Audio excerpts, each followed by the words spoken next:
Good evening, everyone. Once again, God has given us this precious time to share the word. Okay, before we begin, let us pray. Heavenly Father, we thank you. You are the Almighty God, and your word is with the authority. Father, your word is different from the word of a human being. The word of a human being, even though we speak, we have to add our works. For your word, because it itself has the power and authority, that's why you don't need any kind of contribution or any kind of help. When I read the book of Genesis, chapter 1, how you created the heavens and the earth, you worked alone. You are not in need of any support, any contribution from anyone. Father, because you are the Almighty God. Father, through the Bible we are able to know your heart and your will. Once we exactly discover your will, we have no choice but to have the faith towards you. This evening we are in presence of you, Lord. I hope that you bless all of us so that our heart can be ready to receive your word. Father, we thank you. I pray everything in the name of Jesus Christ. Amen. Yeah, this evening, let us open to the book of Matthew, chapter 3. Matthew, chapter 3, from verse 1 through 9. Matthew, chapter 3, from verse 1 through 9. If you found it, let me read. In those days, John the Baptist came preaching in the wilderness of Judea and saying, "Repent, for the kingdom of heaven is at hand." For this is he who was spoken of by the prophet Isaiah, saying, "The voice of one crying in the wilderness, prepare the way of the Lord, make his path straight."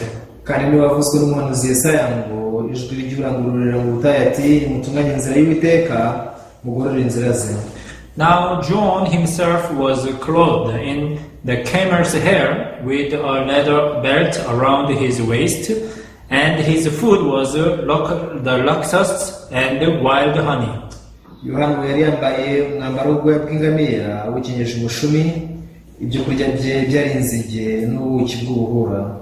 Then Jerusalem, all Judea, and all the region around the Jordan went out to him.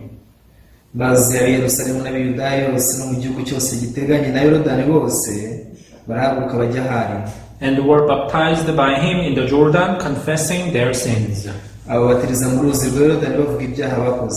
But when he saw many of the Pharisees and the Sadducees coming to his baptism, he said to them, "Brood of vipers, who warned you to flee from the wrath to come?"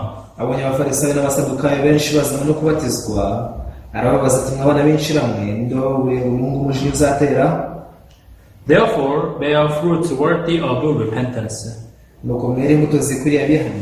And do not think to say to yourselves, "We have Abraham as our father," for I say to you that God is able to raise up children to Abraham from these stones.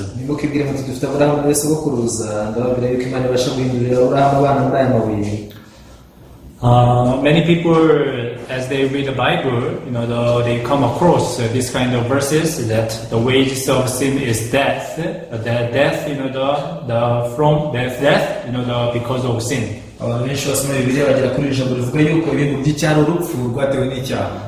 Which means that everybody knows that as long as we have sin in our heart, we cannot be accepted by God. You see that whenever we read such verses, it is more than enough to terrify us and scare us. Because we have never been to the hellfire, kubera ko tutaragera mu muriro utazima. However, we can imagine that if we are punished forever, ariko dushobora kwibaza uramutse uhamwe by'iteka ryose, if we are put in the unquenchable fire forever, uramutse ushyizwe mu muriro utazima iteka ryose, how miserable it would be, byaba ari ibintu bibabaje bingana iki, and how hopeless it would be. watakaza ibyiringiro bingana That's iki. why there's so many people that have a big fear and great the worries in their hearts. Niyo mpamvu abantu bagira ubwoba bwinshi cyane n'impungenge mu mitima yabo. That is the reason why there's so many people, they try their best to fight against sin. nabyo bituma abantu bakoresha ibishoboka byose kugira ngo barwanye icyaha. People try their best to stop sinning, abantu bakoresha ibishoboka byose kugira ngo bahagarike icyaha, try their best to overcome the temptations of this world. bakagerageza kunesha ibishuko byo muri iyi si. People try their best to keep the law. abantu bakoresha uko bashoboye kose ngo bubahirize amategeko. The problem is, even though they try, but they fail to commit the sin continually, and they fail to keep the law continually. ikibazo ni uko bagerageje kose baratsindwa bagahora bica amategeko. You see that they find themselves that they fail to overcome the law, overcome the sin, bisanga bananiwe kunesha icyaha, and they commit the sin again and again and again and again. bakongera bagakora icyaha nanone bagahora bagisubiramo. Since that God is righteous and God is holy, kuva Imana ari umukiranutsi kandi ikaba yera, now you see that it is impossible for us to stand before God ntibishoboka ko twahagarara imbere y'Imana having sin in our heart. dufite ibyaha mu mitima yacu. That's why you see that the people, they check themselves whether they are ready to stand before God or not. niyo mpamvu abantu bigenzura ngo barebe niba biteguye guhagarara imbere y'Imana cyangwa atari ko bimeze. Am I ready to stand before God? batese ubu niteguye guhagarara imbere At that y'Imana. time, people check their heart muri icyo gihe abantu bagenzura imitima yabo whether they have sin or not. niba bafite icyaha cyangwa se niba ntacyo. But the problem is that they see the evil thoughts, even the evil actions in their lives. ariko ikibazo ni uko bibonaho ibitekerezo bibi ndetse n'ibikorwa bibi mu buzima bwabo. And because of that, you see that the people have the fear. kubw'iyo mpamvu abantu bagira ubwoba. You see that even you yourself, nawe ubwawe let's say that you committed sin. reka twibaze wenda ko wakoze icyaha. Do you think you are free to stand before God? wibwira ko uhagarara imbere y'Imana wemye? Of course not. byumvikana ko atari ko You bimeze. cannot feel free to stand before God having sin in your heart. ntabwo uhagarara imbere y'Imana ubohotse mu gihe ufite icyaha mu mutima wawe. That's why you try to do something to get rid of this like condemnation or this uncomfortable heart. bituma ugerageza kugira icyo ukora kugira ngo wikize urubanza ndetse n'umutima udatuje muri wowe. That's why so many people, they do what is called repentance. bituma bakora ikintu bitirira kwihana, They repent for their sins. ngo bakihana ibyaha byabo, They confess their sins. ngo bakatura ibyaha byabo, They just ask God for the forgiveness of sins. bagapfa gusaba Imana imbabazi z'ibyaha Why? byabo.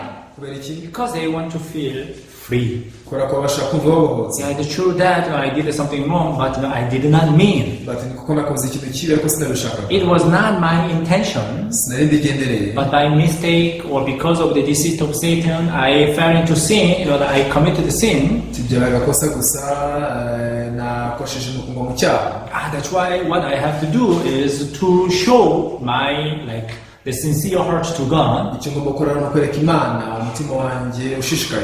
God, I did something wrong. Please, you forgive me. ati Imana dore nakoze ikintu kibi ndagusabye imbabarira. So what I have to do is to confess my sins. bati icyo nsabwa gukora rero ni ukwicuza ibyaha byanjye. What I have to do is to ask for the forgiveness of sins. icyo nsabwa gukora ni ugusaba imbabazi z'ibyaha byanjye. Now you see that now I can clearly see that many people, they do such things. kurumva neza ko abantu benshi cyane bakora ibintu nk'ibyo. They repent.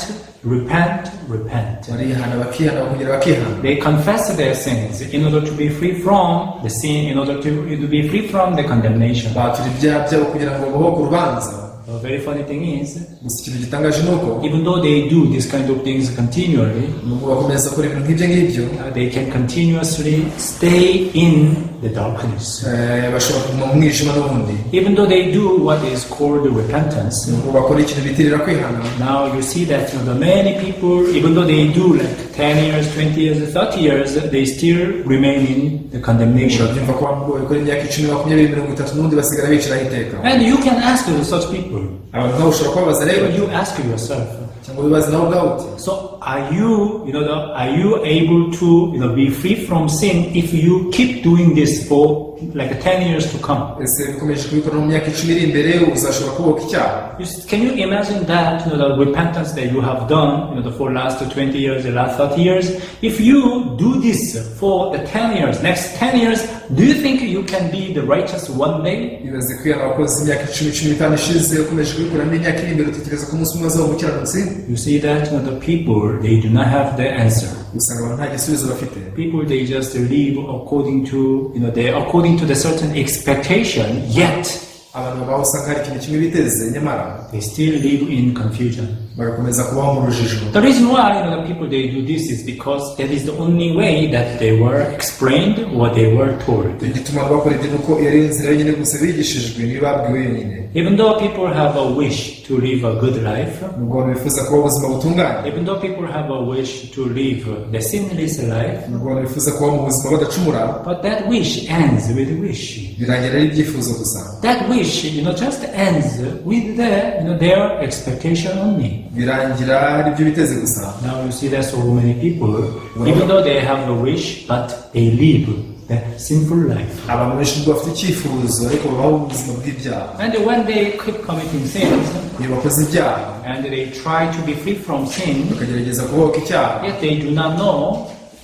nyamara batabizi, Therefore, they are just told to ask for the forgiveness of sins. babwirwa gusaba imbabazi z'ibyaha gusa. So today I want to talk about the repentance. rero uyu munsi ndashaka kuvuga ku kwihana, Because in Matthew chapter 3, you can find the meaning of repentance. kubera ko muri Matayo ibice 3 habona ubusobanuro bwo kwihana. I want you to check if the repentance that this book of Matthew chapter 3 is talking about, it is the same repentance that you are doing. kugira ngo ugenzure niba uko kwihana Matayo ibice 3 havuga ari nako ukora. You see that most of the people, they do the repentance whenever they commit the sins in order to be free from the uncomfortable heart, in order to be free from the condemnation. abantu benshi bihana bamaze gucumura kugira ngo bagire umutima utuje, kugira ngo bareke kwiciraho iteka. However, that is not the meaning of true repentance. nyamara kwihana k'ukuri si icyo bivuga. Now you can clearly see the meaning of the true repentance through the story of John the Baptist. umurebe mu batizo ushobora kubona ubusobanuro bwo kwihana k'ukuri. Now here, the John the Baptist, he cried out in the wilderness, hano yari mu batizo ari mu gusakuza ari mu butayu, repent and believe in the kingdom of heaven is at hand. ati mwihane kuko ubwami bw'Imana buri hafi. What does this repentance mean? ese ko kwihana gusobanura iki? And so many people actually, they came to the John the Baptist and they confessed their sins. abantu benshi basangaga hano mu batizo no kubakatura ibyaha byabo. People say that repentance is the way to ask for the forgiveness of sins. abantu bavuga bati kwihana byumvikane ko ari gusaba imbabazi z'ibyaha. And by repentance, our sins can be forgiven, and by repentance, we can become the righteous. gukwihana ibyaha byacu bishobora kubabarirwa, bwo kwihana bishobora kuba bakiranutse. This is how so many people think and so many people believe. uko niko abantu benshi batekereza ni nako bizera. Now you see that many people, they use this repentance as a way that they can be free from sin. abantu benshi bakoresha uko kwihana nk'uburyo bababarirwa n'ibyaha byabo. That's why whenever they commit a sin, niyo mpamvu uko bacumuye, of course they feel uncomfortable, byumvikana ko bumva they badatuje, feel guilty, bumva bishimye, and then they do repenting. nuko bakihana. God, please forgive me. ati Mana ndamusabye imbabazi, I committed this sin, and committing that sin, nakoze icyaha iki n'iki, you please forgive me. ndagusabye imbabazi, I did something wrong. nakoze ikintu You kibi, please forgive me. ndagusabye imbabazi. This is how so many people they do these days. uko niko abantu benshi babigenza muri iyi minsi. But when we read this kind of the stories in the Bible, ariko iyo dusomye inkuru nk'izo muri Bibiliya, the Bible that says completely differently from this repentance that the people's idea and people's think. Bibiliya ivuga ibihabanye cyane n'ibyo kwihana kw'abantu gutekereza. John the Baptist, Yohana Umubatiza, you see that John the Baptist, he explained to the people their true image. Yohana Umubatiza asobanurira abantu ishusho yabo nyayo. You, the brutal viper. ati mwabana b'inshirahamwe. The people think that that if even though I am weak, even though I am evil, abantu bajya batekereza ngo nubwo ndi umunyantege nke, nubwo ndi mubi, but for me to commit a sin, that was a mistake. kuba nakora icyaha ibyo ni ikosa. On another side, I'm okay, I'm good. That's why I have to increase good and I have to decrease evil. Rwanda imeze neza, ngomba kugabanya ibibi gusa nkongera ibyiza. Therefore, what I have to do is to try my best to live the good life. Niyo mpamvu icyo ngomba gukora ni ukugerageza ibyo bwaba kugira ngo ndebe ubuzima butunganye. This is how the people live.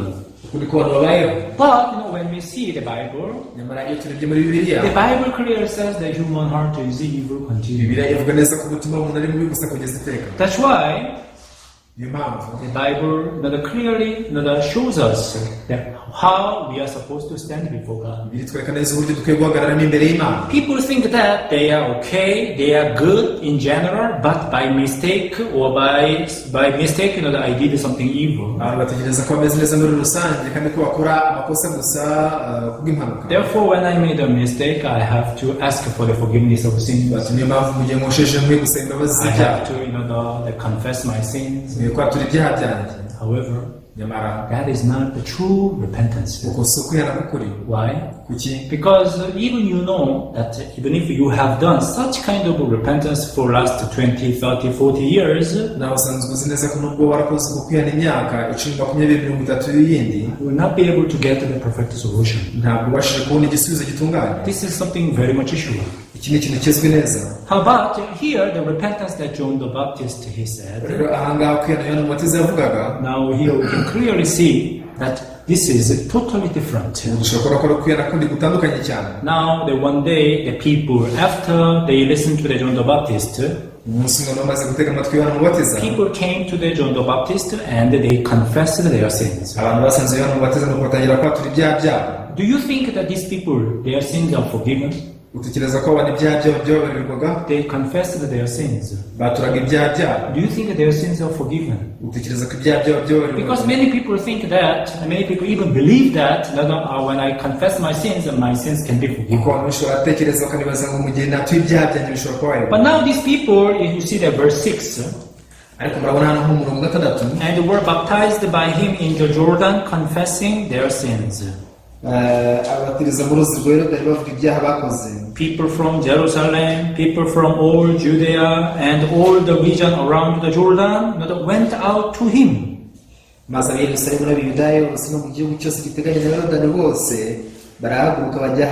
Yeah, so many people they came to the John the Baptist and they confessed their sins. Do you think their sins are forgiven?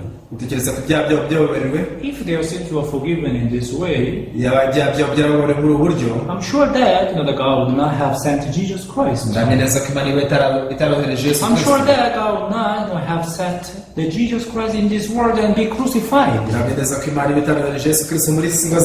Rather, God would have said to us that you confess your sins diligently. You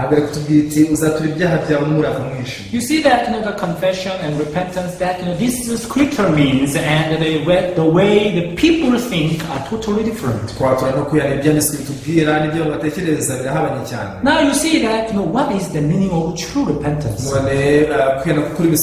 In Christianity, the meaning of repentance is to depart from the dark and depart from the evilness. Depart from the sin and return to God. Don't think that you try to stop sinning is that trying to depart from the sin. You need to understand clearly that you are not able to be free from sin by yourself. Because the Bible says that you are sold under sin.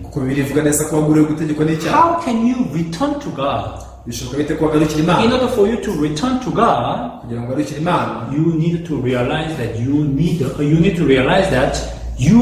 a savior.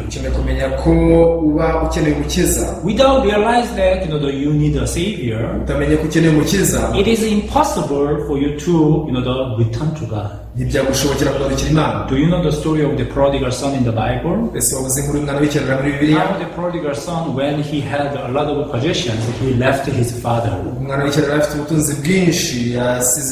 And he stayed in the far country. Until when? Until he lost everything. When he was still left with something, he wanted to make the success by himself. He wanted to the work by himself. But when he realized that he is completely failure, he lost everything. When he realized that I perish with hunger, when he clearly discovered his true figure, yayo, that is when he began to think about the father's house. icyo gihe atangiye gutekereza mu rugo rwa se. That is when he began to think about the father's heart. Icyo gihe atangiye gutekereza ku mutima wa se. That failure allowed him to think about the position of the father. Kwa gutsindwa kwamushoboje gutekereza kuri pozisiyo ya se. And he was able to get his mind to return to the father. Nuko agira umutima wo kugarukira se nanone. In the same way, in order for you to do the true repentance, you need to realize your true figure. Ukwenda ko rero kugira ngo ugere kwiyana kukuri ukwiye kumenya ishusho y'abanyayo. Dear viewers, what is your true position according to the Bible? Nshuti mukurikiye, ese pozisiyo y'abanyayo ni iyi ugende kuri Bibiliya? Many people think that, I am the children of Abraham, like these Pharisees and Sadducees. Icyo kimwe n'abafarisi n'abasadukayo abantu benshi bagira batekereza ati ngenda umwana wa Aburahamu. Now you can see verse 9. Ushobora kubona umurongo wa 9. We read it from verse 7. Reka dusome duhere ku murongo wa 7. But when he saw many of the Pharisees and Sadducees coming to his baptism, he said to them, Brood of vipers, who warned you to flee from the wrath to come? Abonye abafarisi n'abasadukayo benshi bazanye no kubatizwa, arababaza ati, mwabana b'inshiramwe ninde wababuriye ngo umuhungu umujinya uzatera? Many of the Pharisees and the Sadducees coming to the John the Baptist, abenshi mu bafarisi n'abasadukayo basanze Yohana umubatiza, thinking that they are okay, they are good. batekereza ko bameze neza, ko ari abantu beza. Why? Because verse 9 says that do not think to say yourselves, we have Abraham as our father. For I say to you that God is able to raise up children to Abraham from these stones. Wakumva ngo cyenda bavuga ngo ntimukibwire muti dufite Aburahamu ni wese wo kuruza, ndababwira yuko Imana ibasha guhindurira Aburahamu abana muri aya mabiri. Now you see that that these people, the Pharisees and Sadducees, they thought that they are what? They are the children of Abraham. Aba bantu bafarisayo n'abasadukayo bose bajyaga bibwira bati turi abana ba Aburahamu. Yeah, I am the child of the Abraham. Ngenda umwana wa Aburahamu. I'm different from these dirty sinners. Ntandukanye n'abanyabyaha. These tax collectors. N'abakoresha b'ikoro. These the harlots. They are so dirty. They are dirty sinners. N'abamaraya n'abantu banduye cyane bahindanye. For me, I'm different from them. Ntandukanye nabo. I am good. I try my best to keep the law. Now you see that they thought that they were okay. But in the eyes of John the Baptist, who received the promise of God, now you see that he said that brood of vipers. Who can do the true repentance? One who can do the true repentance is the one who realized that I am a brood of vipers. This is what Bible says. Let us open to the book of Isaiah chapter 1. Book of Isaiah chapter 1. It is not my word, but it is written in the Bible. Book of Isaiah chapter 1. Verse 4. Allah's sinful nation, a people laden with iniquity, a brood of evildoers, children who are corrupters. They have forsaken the Lord, they have provoked to anger the Holy One of Israel, they have turned away backward. Dore baboko bukora ibyahawe, abantu buzimo no gukiranirwa, urugero rw'inkozi z'ibibi, abana bonona, baretse Uwiteka, basuzuguye Uwera wa Isirayeli, baramuhararuka, basubira inyuma. Now here the Bible clearly says a brood of evildoers. The reason why the Bible says so is because we are born in sin. We are born from the devil. We are born with this sinful nature. The problem is that most people think that I'm okay, I'm good. For me to commit this is a mistake. And they just try to, they correct themselves. That is not the repentance. Without realizing your true image. Without realizing your true figure, you can never do the true repentance. What is the meaning of repentance? For you to realize that you are the brood of viper. Starting from that, I am sinful. I'm so evil. mubi cyane I followed my thoughts, nakurikira ibitekerezo thinking byanjye that it's okay, nibwira ko ntacyo bitwaye but it's so evil. ariko ni bibi gusa. This is what Bible says. iki nicyo Bibiliya ivuga. You see that when you realize your true figure, umenye neza ishusho yawe, that is when you are able to return to the Word of God. icyo gihe ubasha kugarukira ijambo ry'Imana. Many people, they follow their thoughts. abantu benshi bakurikira ibitekerezo byabo. So in the Bible, muri Bibiliya you can read the book of Acts chapter 20. ushobora gusoma mu gitabo cy'ibyakozwe n'intumwa igice cya 20. We can find the meaning of repentance. dushobora kubona ubusobanuro bwo kwihana. Acts chapter 20 verse 21. ibyakozwe n'intumwa igice cya 20:21 testifying to Jews and also to Greeks repentance toward God and the faith toward our Lord Jesus Christ. nahamirije abayuda n'abagiriki kwihana bagana ku Mana no kwizera umwami Yesu Kristo. Repentance toward God. kwihana bagana ku Mana. In order for you to return to God, you need to first of all realize how sinful you are, how wrong you are. kugira ngo ugane ku Mana ukwiye kubanza kumenya uburyo wibeshye n'uburyo umunyacyaha. How can you return to God thinking that you are still okay, you are good enough? wagarukira Imana ute igihe cyose ukibwira ko ukiri mwiza ko ntacyo utwaye. At that, during that time, the Pharisees and scribes, Sadducees, they thought that they are good believers. muri iki gihe abafarisayo abanditsi ndetse n'abasadukayo bajyaga bibwira ko ari abantu bizera Imana neza. Since they thought that they are good, bitewe no kubibwira ko ari abantu beza, even though that Jesus came to the world, ubwo Yesu yaje mu isi, instead of receiving Jesus, they were rejecting Jesus. aho kwakira Yesu bangaga kwakira Yesu.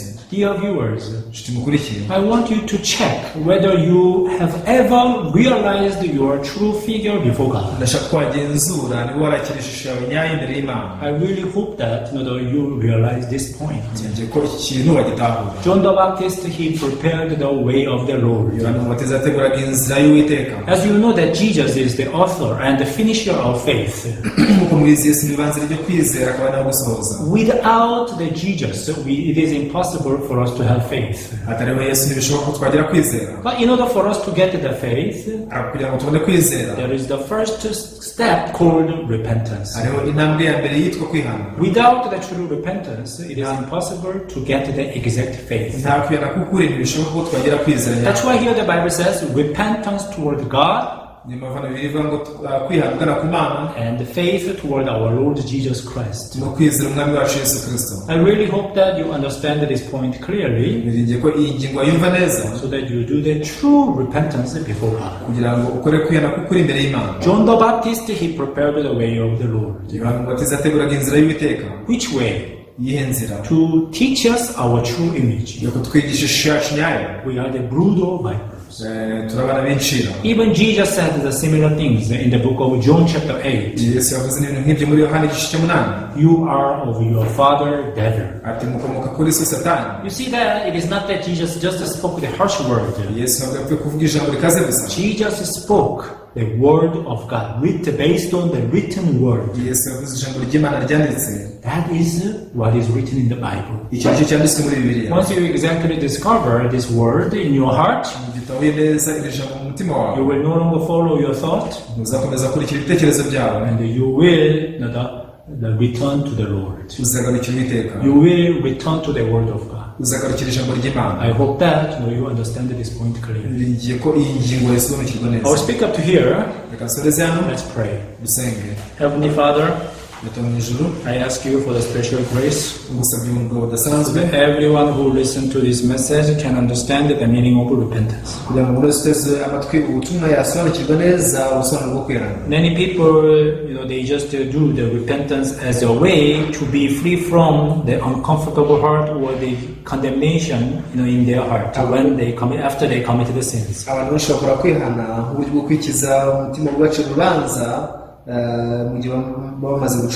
But again, they trust themselves. That's why they try to fight against sin with their own power. But again, they are defeated by sin and they commit sin again. Father, this is how the Satan deceived the people. Bible clearly shows us that we are sold under sin and we are not able to overcome sin by ourselves. Father, we need your grace and mercy, so we can realize our true figure, which will allow us to return to you, Lord. aricyo kizatubashisha kugarukira Nyagasani. And when we return to the Lord, Mu gihe tugarukiye Uwiteka, Father, we can clearly see that Jesus, that He works completely to save us from our sins. tubona Yesu akora neza kugira ngo adukize ibyaha byacu. Allow this word of God to be established in our heart. Ukundire ijambo ry'Imana ry'imikwa mu mitima yacu. I pray everything in the name of Jesus. Dusenze byose mu izina rya Yesu. Amen. Amen. Thank you very much. Murakoze cyane. See you next time. Naho ubutaha.